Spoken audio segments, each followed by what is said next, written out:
Hello, hello, hello. Good evening, everybody. So, good evening, everyone. So, I'm Hayley from Parallel Coaching. You guys know that already. So, I know a few of you are planning on joining us today for a live revision tutorial on a few minutes as we say hi to everyone. But it's been bank holiday, so how have your lovely long bank holiday weekends been? To the working week. So how are you doing now? We're sat on Wednesday now. So how are you? How has your week been? Pop a little comment below so I know you're there and you can hear and see me and everything all wonderful is happening in your world. Let me know. Pop a little comment in.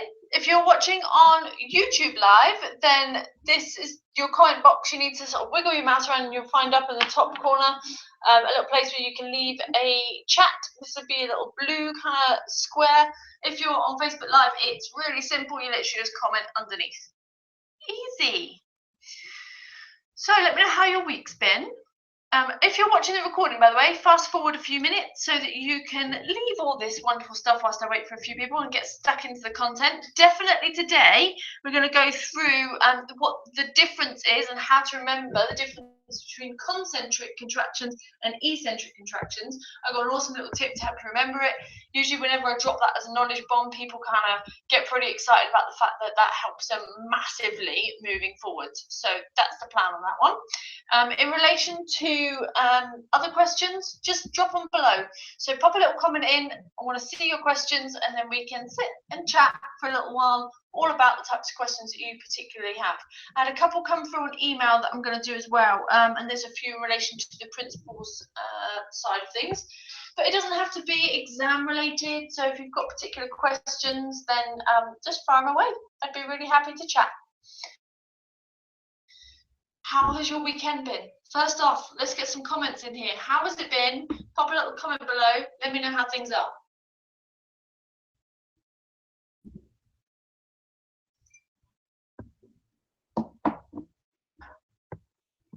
Awesome. We'll give it another minute or so whilst we wait for a few people to join us. I sent out an email to our list earlier, so if you're on our list, then you will know already that I'm coming live today. And I've sent you, what did I send you about today? Our latest blog. So I sent across our latest blog. So it looks like I am having some technical issues, especially on Facebook in particular, due to poor connection. So I hope we're still good on YouTube, and I hope that things are moving on Facebook. There we go. Okay, we're back on. So apologies for connection problems. To the point that Neil, when he was doing one of his Facebook lives the other day for his guys in his group, had to do his whole exercise session in the hallway in order to get better connection. So yeah, so all wonderful. Hopefully we will be able to get through to the end of this today without it dropping off again. So fingers crossed. So I can see a few of you are about. Pop a little comment in. How has your long weekend been? And as I see your responses, I'll hit a little reply. But at that point, cracking on. So, the first question I had today that I definitely want to cover is about concentric and eccentric contractions. How do you remember the difference between a concentric contraction and an eccentric contraction? Now, I've got a really easy way, or a couple of really easy ways actually, to remember the difference. And it will be an absolute game changer for you, especially if you're doing your level 3 anatomy and physiology, but also knowing it in terms of exercises, having to know what you're doing in relation to contractions. So that's really important. It also comes up a little bit at level 2 for anatomy and physiology, but also from a planning point of view, which overlaps into principles. That's why we're kind of focusing down that route. Now, before I go versus eccentric, how do we remember the difference? I need to kind of just show you a quick little thing. Now, this was coming up because somebody had asked me previously on email. So I wanted to show you this. This is a sarcomere. Straight with the big guns. So sarcomere is basically made up of two different proteins. Now these proteins are make up our muscle contraction. Without these, we have no muscular contraction, and in fact, we won't be able to move at all. So these fantastic things are responsible for all of those wonderful movements you do on a daily basis.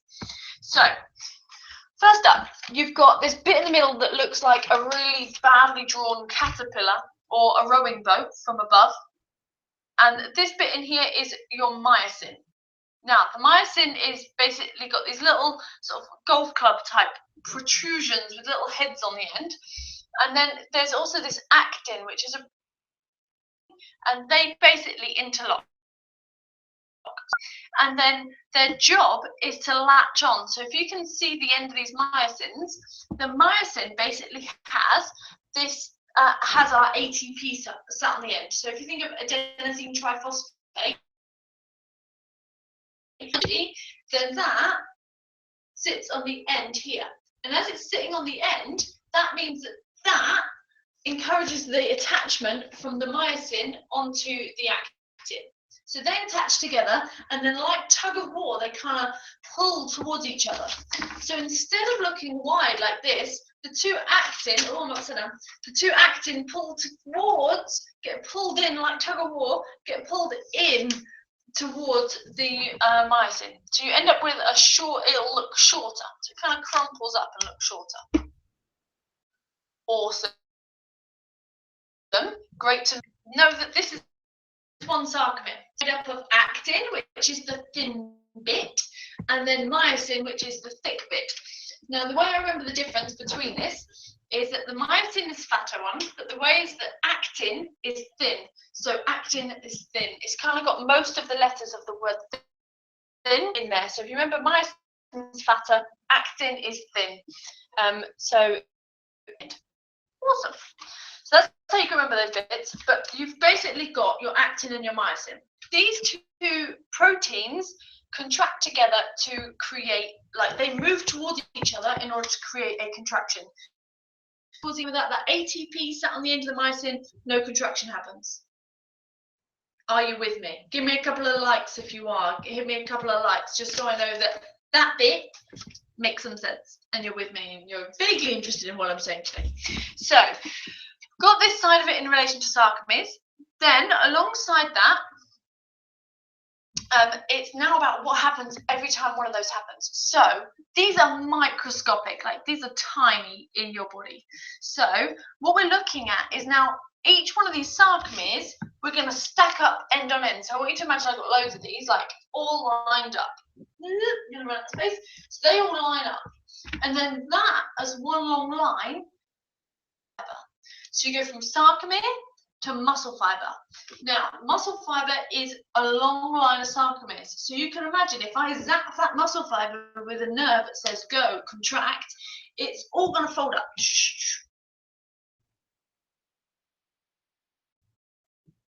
So Kelly, is this in the level 2 anatomy exam? No, this one's definitely more level 3. In terms of sliding filament theory, definitely more level 3. But hold on, because the concentric eccentric bit will be touched upon at level 2. So that will definitely help. Bit in a minute. Awesome. Nice to see you here as well, Kelly. Weekend. I know we spoke recently. So these are all basically together and they collide together. So they all collapse at the same point, which shortens that entire muscle fiber. Now, if you imagine your bicep, in fact, I'll lend you mine. Just gotta stand up. So you've got your bicep. And if you imagine this from an anatomical point of view, you can physically see the striations running down your bicep. If I was leaner, you might be able to see it. So it kind of goes all the way down through here. That's basically your muscle fibers all lining up. So they're muscle fibers going downwards, which means that your sarcomere, in terms of my bicep, is this way around. So they're stacked up going down the bicep. Obviously, this is much bigger than an actual tiny little sarcomere, but they all stack up end on end, all the way down. So when it's zapped with a nerve, it collapses up. Now, it's collapsing, so they're all moving together. Now, this is where the cool bit comes in relation to concentric and eccentric contractions. So, know that when your muscle fiber, when your sarcomere is wide like this, and then it's condensing, it's collapsing itself together, that's a concentric contraction. Concentric starts with a C, and so does the word collapse. Shorter if it's concentric. And then I've drawn a little picture on here so you can see that the sarcomere is physically kind of closed compared to what we had on this other image. When it wasn't closed, it was totally open. So collapsing or closed, and it's literally shortening through that muscle fiber. So each sarcomere shortens and collapses, which creates a shorter muscle fiber. So how that actually looks is that when it pulls in, now imagine I'm zapping it with a nerve and it gradually gets shorter and shorter and shorter and shorter. All of them get shorter and they're all working together. Then you end up with a concentric contraction. Awesome. Cool. So then that's them in the shortest point. Now, the other side of this is that if you imagine you've got your weight in your hand, so all pick up a weight. Oh, let's go for a really heavy pen. So from here, you've got the weight in your hand, and you're literally going to then go through that same motion of that concentric contraction, contraction, contraction, contraction. And as it's concentric, we know that all of those sarcomeres are collapsing. So they collapse, they pull up. What happens to that weight that's in your hand? The load goes towards the clouds. So whenever you have a concentric contraction, the load goes towards the clouds and the sarcomeres are collapsing. It all begins with a C. Told you there's a really cool way of remembering it. So Kelly, although you're doing level two, this is still really useful for level 2 because it'll help you with understanding your concentric and eccentric contractions, especially for like your programming section as well. So yeah, good to get your head wrapped around now, even though you don't need to know about all the sarcomeres, etc. But this will help. Promise. Okay, so what happens? We can't just stay with all our muscles contracted forever. What happens in reverse is that we've got to get it back to this level. So instead of being contracted, we've got to elongate it back out, stretch it back out into full length. So if you were in this position, lengthen out or elongate out the muscle. So we're still talking about the bicep. I haven't mentioned the tricep. Still talking about the same muscle, our prime mover for the action. It elongates back out. Now, elongating is always eccentric. Also begins with an E. So your eccentric contraction is the elongating, the lowering phase, the elongating phase. It's when you're getting a longer muscle fiber. Oh, perfect. And then you get back to your sarcomere looking like this. So back to sort of the gap that we were talking about earlier. Now, what happens with the pen or the load that you're carrying, the weight that you're carrying, is that it goes back towards the earth. So from here,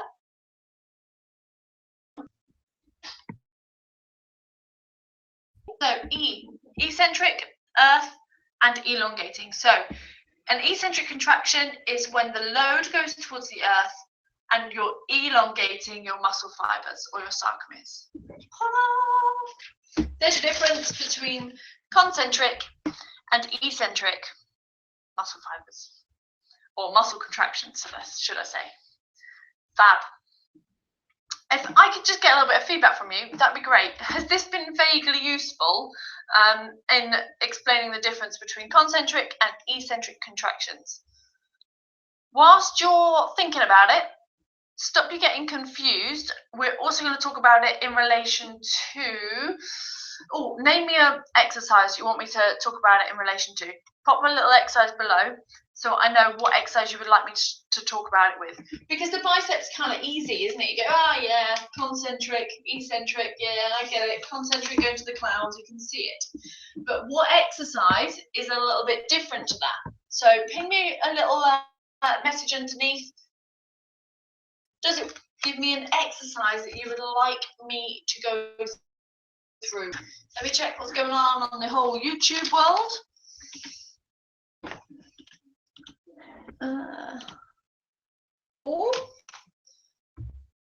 So somebody has suggested that I go in with a lat pull down. Okay, lat pull down it is. Right, okay, you're right. Okay, a lat pull down is definitely harder to understand because, again, well, I don't think it's the right way round for concentric and eccentric. It gets confusing, doesn't it? Now, lat pull down. First up, what is the prime mover? For a lat pull down, what muscle is the main one we work? Got to be our lats, yeah? Got to be our lats.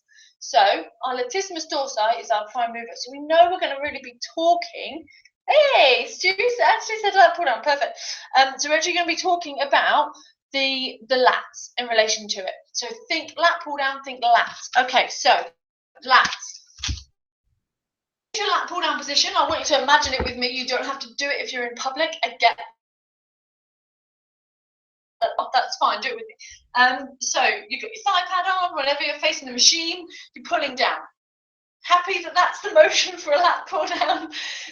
So in relation to working for our lats, the action here is that we're adducting our shoulder. So we adduct the shoulder towards the midline. We add it into the midline. That's our joint action, right in there. So as a result, the lats get shorter. That's what we're looking for. They're going to collapse. So as we pull down, if you think that the lats start here and they go round all the way down to here, that needs to get shorter as we come down into that collapsing phase. That's one way of looking at it. And you know, obviously it gets longer then as we come up. You can feel it almost stretching as you come back up. So it's going to be concentric on the way down, eccentric on the way up. Now that is confusing if you've learned it in relation to lowering and lifting phases. So I want you to now think about it in relation to clouds and earth, okay? Where is the load going? Where is the load going? Is the load going on this phase here? Is the load going down to the earth, or is it going up to the clouds? And by this phase, I mean this phase here, right now. So that moment when you're bringing your arm down towards your ribs, is it concentric or eccentric? And is it going up to the clouds or down to the earth?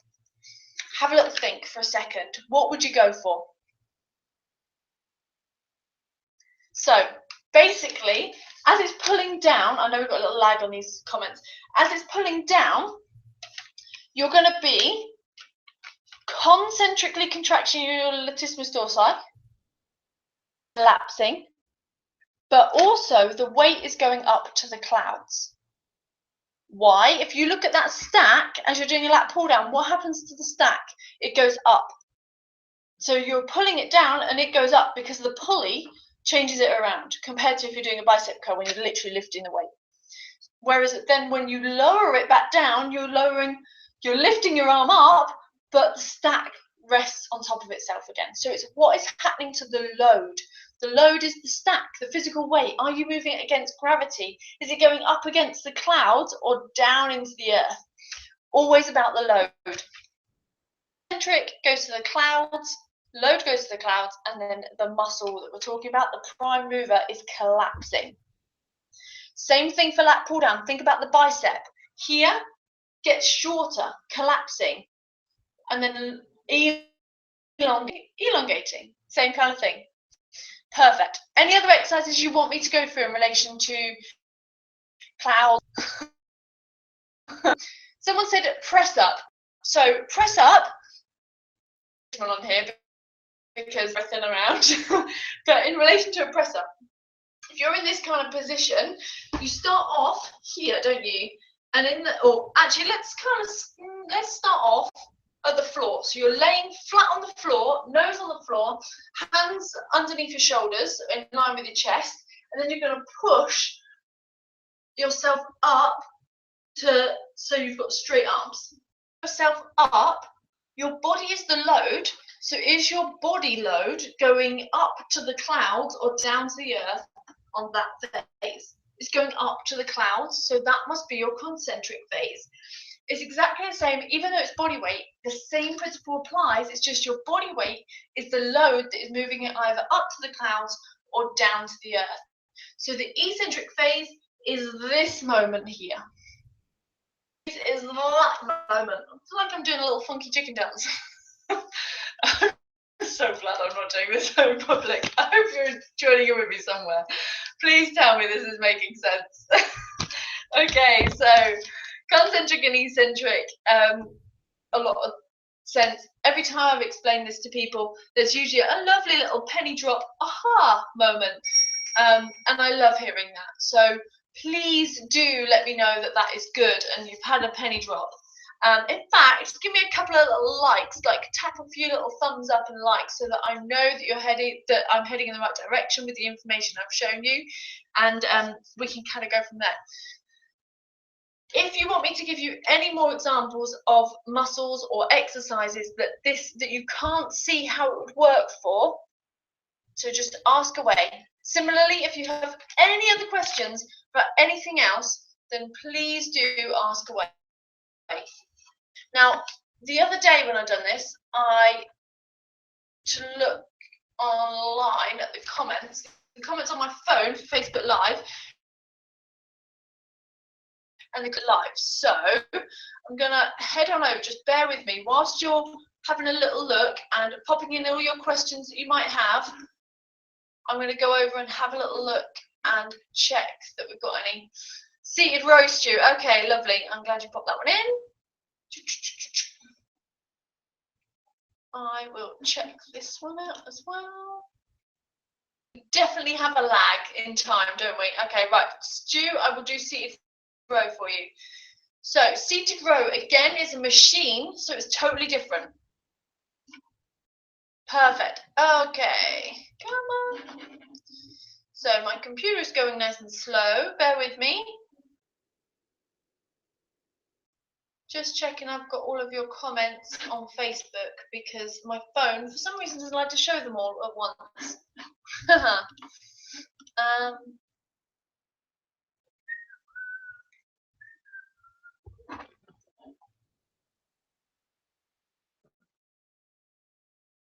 Sorry, bear with me. I know it's a bit of a drum roll, Stu, ready for your seated row.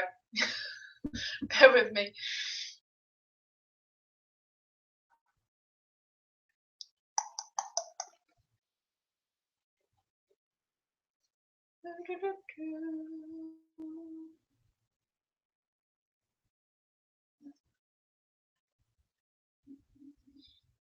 Yeah, awesome. Okay, lovely. So I seem to have you all, which is great. So, seated row. So similar to what we were talking about in relation to press-ups, but now it's going to be the other way around. So you're sat at a seated row machine, you are facing it. So as you're facing that seated row machine, you look at the weight stack, and as you pull the handles, the weight stack goes up, it lifts. So as you pull the handles this way, then so towards your chest, then the weight stack lifts. So it goes against gravity, it goes towards the clouds. Concentric is this way, eccentric is when you're lowering that weight stack back down. Oh, pullover. Okay, Stu, you're good at all these different exercises. So in relation to a pullover, whether you're doing it as bent arm pullover or straight arm pullover, which is my favorite, to be honest, straight arm pullover with a dumbbell, much better. Okay, but anyway, never mind. So either way, you're laying flat down. So if I'm laying totally flat, I've got two prime movers. I have my pec minor and also my lats.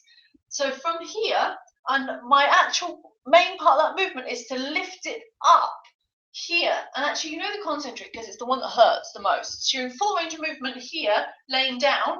You then pull it up, and you're lifting that dumbbell up over onto your chest or above your chest.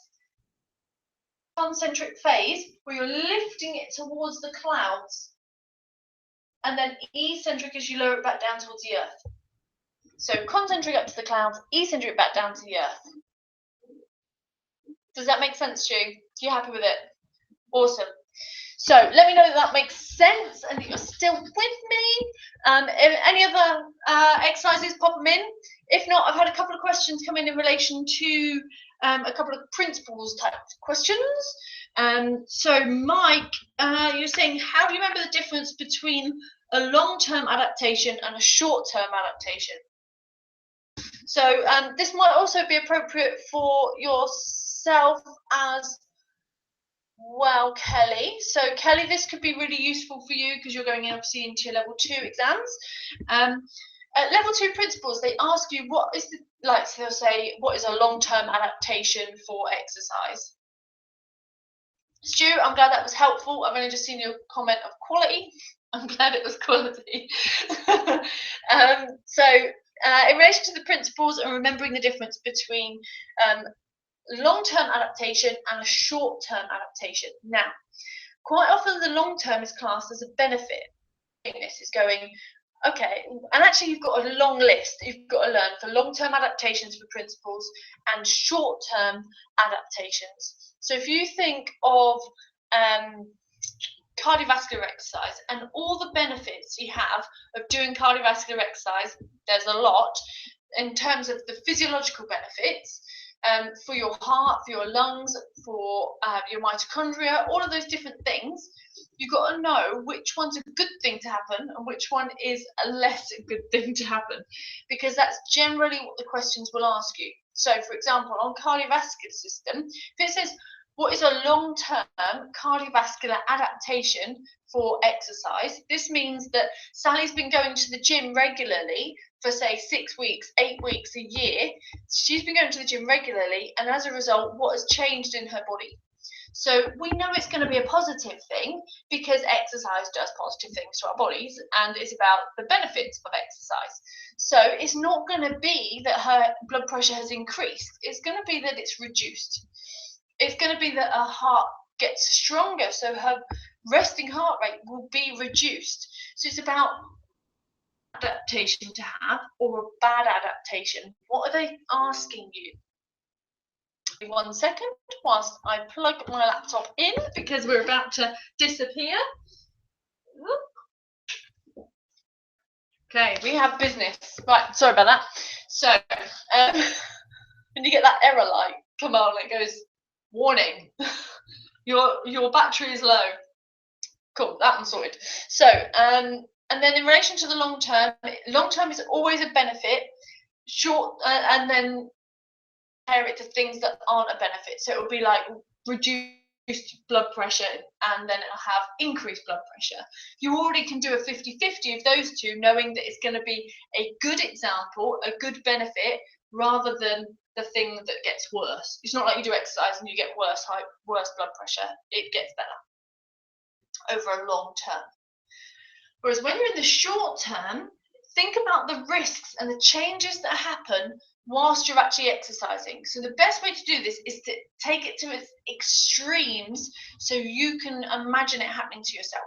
So think of a time when you've run flat out, like really, really flat out. You're like 10 out of 10 of intensity, 100% heart rate, maybe not that much, 90%, whatever it is you've got to. And you're really, really hammering it as hard as you can. What physically happens in your body? Well, you get anything like me, I'm already warm. I go red at anything. So you get warm, which is your temperature increases, sweat a little bit. You get this pinkiness, which is basically your vasodilation. So your arteries and blood vessels dilate. They get wider to allow more blood flow through, which gets closer to the skin and allows for better evaporation of heat. But as far as we know, gives us a kind of flushed red look. But as a result, that's vasodilation. So again, what else happens when you're really running really hard? You get out of breath, your heartbeat increases, so your heart rate will go through the roof, your blood pressure increases, systolic, diastolic stays the same. But think about what's happening in your body when you're in that state, and then think about what's happening from a long term if you continued it over time.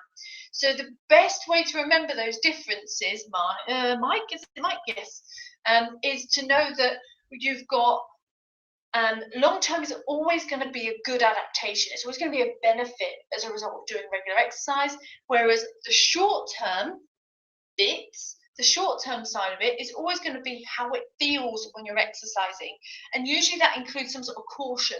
So like your systolic blood pressure does go up, your heart rate does go up, but think about that caution. you know it happens in you, but it's like a short-term risk almost, a little bit of a risk. It's not really, doesn't feel like a great benefit when you're sweating your life out and you're puffing away.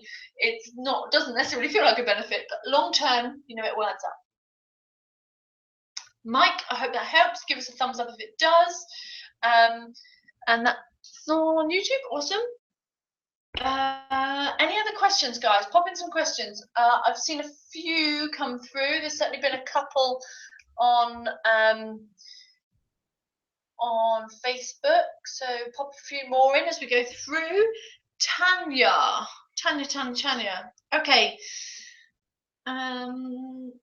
Tanya, this actually relates to our latest blog. So that's fantastic.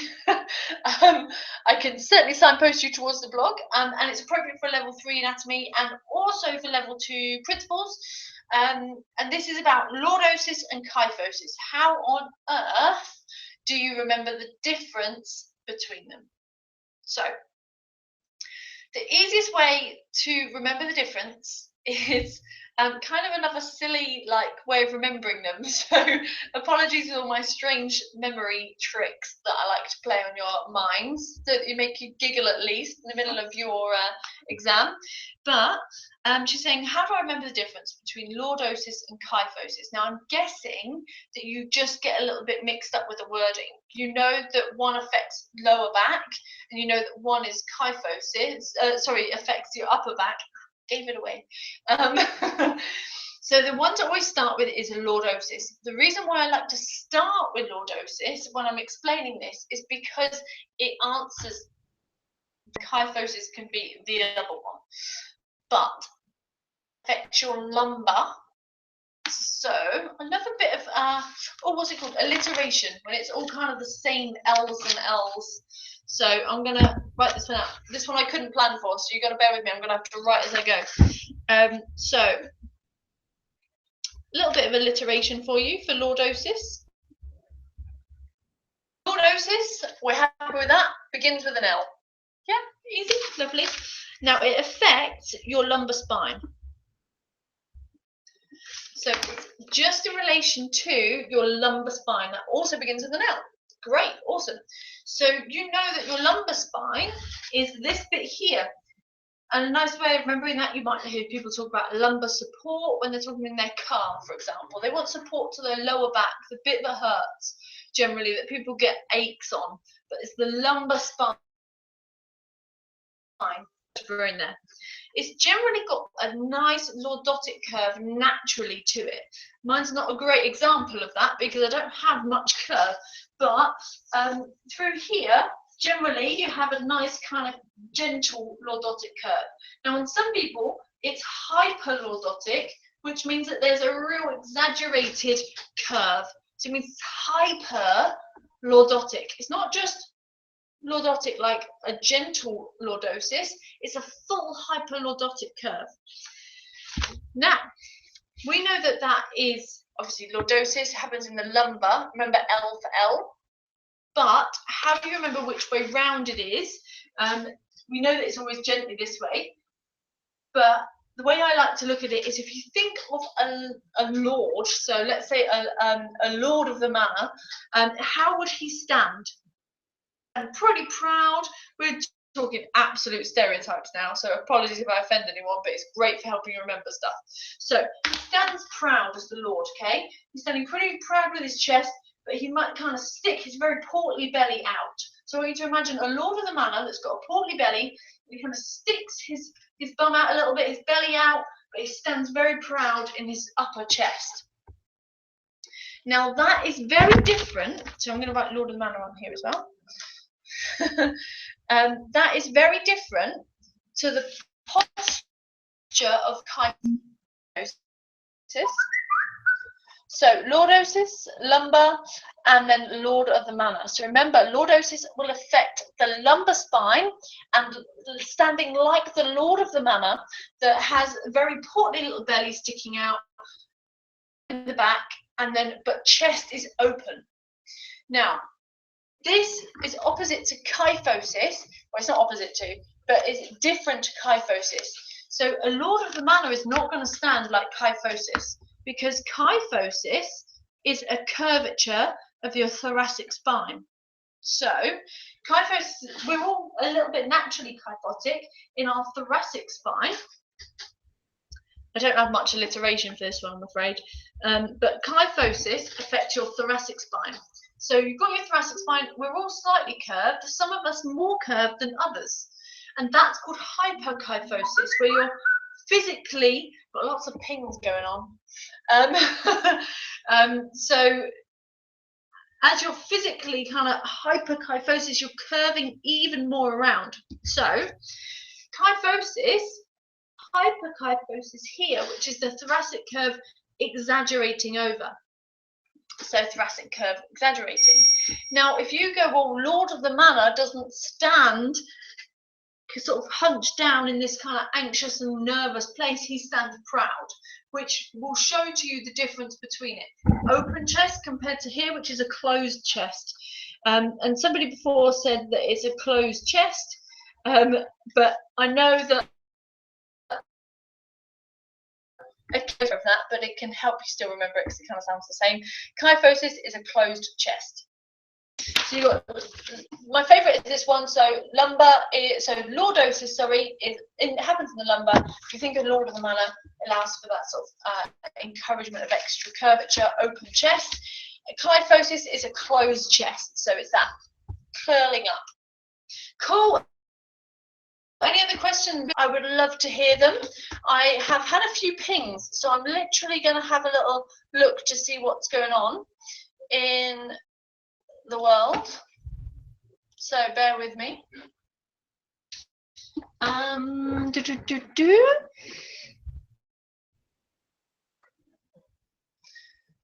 So does anybody have any other questions? I also had a question to taking the sort of sarcomere to the next level, so I can certainly go into that. It is entirely up.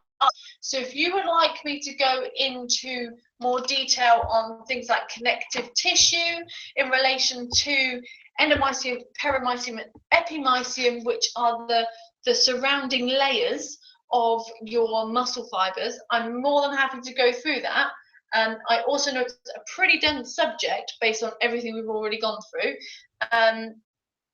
It off the cuff, but they didn't exclusively ask for it, and I definitely have already sent them towards another video, so I'm more than happy not to go through it. But if you'd like me to go through, then pop a little comment below. I would love to hear that it's actually not going to fall on deaf ears, and I'm not just going to bamboozle you all. If I do go through that, Kelly, don't worry, this is not coming to appear on level 2, it is definitely just level 3. So, how are we doing? Pop a comment below if you have any questions. So just to recap what we've gone through tonight, I've got post-it notes everywhere. But generally, in terms of recapping what we've gone through tonight, we started off by, what did we even talk about at the beginning? Oh, I was just kind of saying hi and bank holiday weekend and blah, blah, blah. Then we're talking about concentric and eccentric contractions, and we explained that concentric is the same as cloud. So when you do a concentric contraction, the load goes towards the cloud, so it goes up, and the actual muscle fiber is collapsing, it gets shorter. Then we also said that eccentric is when the load goes down towards the earth and it's elongating as a muscle fiber, so all the sarcomeres are elongating. And then we went through a couple of particular examples. Stu had a couple of questions, so we put in lat pull down, we put in seated row, done pullover, and a done press up as well. So you should have kind of a good understanding of those. Happy to answer any other questions you have. And then this was my lovely little picture of a sarcomere that we went through. And then after that, we spoke about the difference of long-term and short-term adaptations for cardiovascular fitness and how you remember the difference between the two, especially when it's asked out which of the 4 might be right. Then you've got lordosis and kyphosis, how to remember the difference. Lordosis happens in the lumbar spine, which, if you think about the Lord of the Manor, has an open chest but quite a curvature in the back where he's sticking his little portly belly out. Totally stereotypical but it's a nice way of remembering it. So apologies if that offends anyone. Then we've got kyphosis, which is about the closed chest. I know it doesn't begin with a K, but it's still an easy way to. Do I have any other questions? Does anybody want me to go through the paramycium thing, or shall I leave that for Friday? I'm thinking we might leave it for Friday. It's been a long evening. So how has your week's been, actually? I would love to hear from you. How have your weeks been? Any other questions for me at all? So if I don't get any kind of questions through in the next, let's see.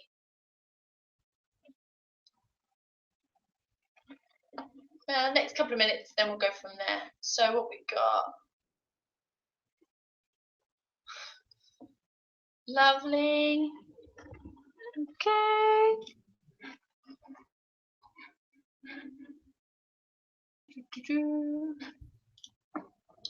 So I don't believe I have any other questions, but I know there is a time lag on this, so I am just checking it on the laptop. You've joined us. I saw a little ping up then from you, which is always lovely.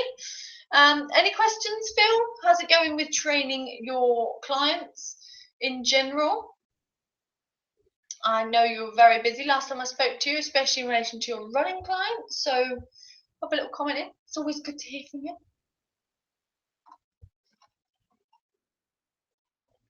And I know you've just done your massage course as well.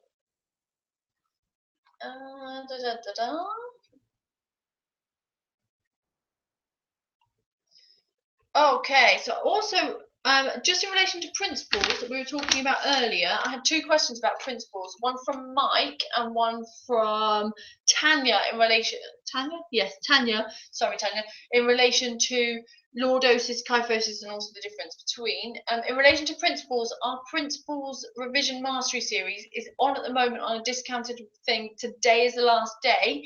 I will pop the little link in underneath on each of these videos so that you have it. That is our final day on this price, and it will be going up to the £37 tomorrow. So I'm just popping that in on both of these in relation to YouTube and also in on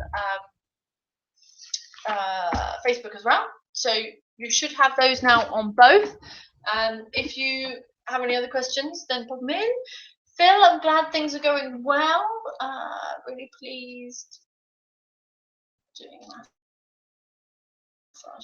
Imagine you doing Pilates, Phil. I suppose I can imagine you doing Pilates. Yeah, definitely. It's all definitely in line with the correction side of things that you love so much. So, yeah, awesome. I'm glad it's going well with your runners as well, and massage and Pilates. Nice. Cool. So, has anybody got any questions that they'd like to ask me tonight? Because if not, I'm gonna disappear and make some dinner. And then I'm planning on seeing you all again on hopefully Friday, if that suits people well.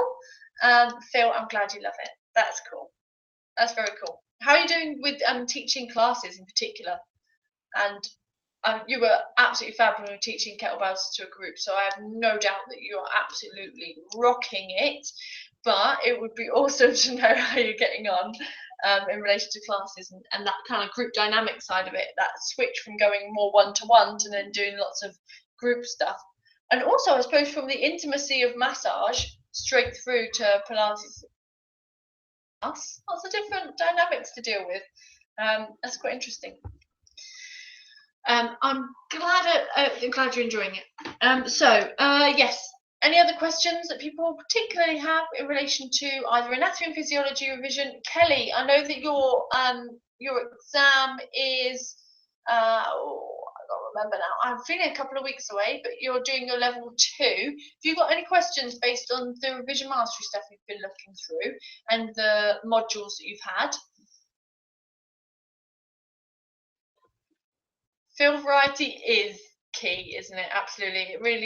It's really different, but keeps me on my toes. I totally agree. And actually, if everything is all the same, it just gets really, really boring, and then we lose interest in it. Certainly, I do. I get told I'm dangerous if I don't have enough to do, or if I get bored. I end up finding problems, creating new problems. So I'm glad that it keeps you on your toes. That's what I'm